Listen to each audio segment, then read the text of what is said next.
بارك لنا في صوم شهر رمضان وأعنا فيه وفي غيره على الصيام والصلاة والقيام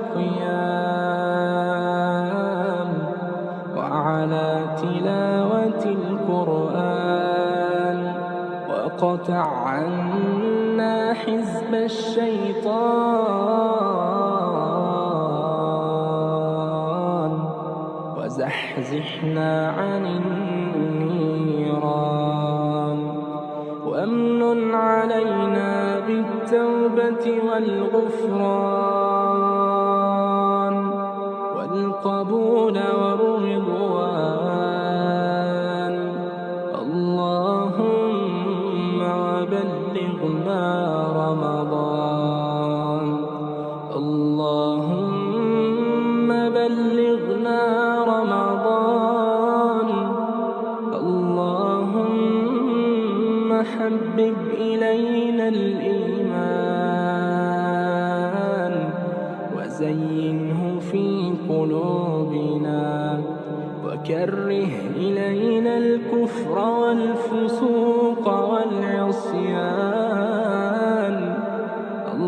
اللهم أسكننا الجنان وزوجنا من الحور العين الحسان وآتنا من كل فاكهة زوجان في دارك دار السلام بمنك وفضلك وجودك وكرمك وإحسان لطفك يا ذا الجلال والإكرام. اللهم وبلغنا رمضان. اللهم وبلغنا رمضان وارزقنا صيامه وارزقنا صيامه وقيامه وإتمامه وقبوله وتوفنا مع الأبرار. اللهم وبلغنا رمضان وبارك لنا فيما تبقى من شعبان وارزقنا صيام رمضان. اللهم وارزقنا صيام رمضان. اللهم بلغنا رمضان أياما عديدة وأعواما مديدة.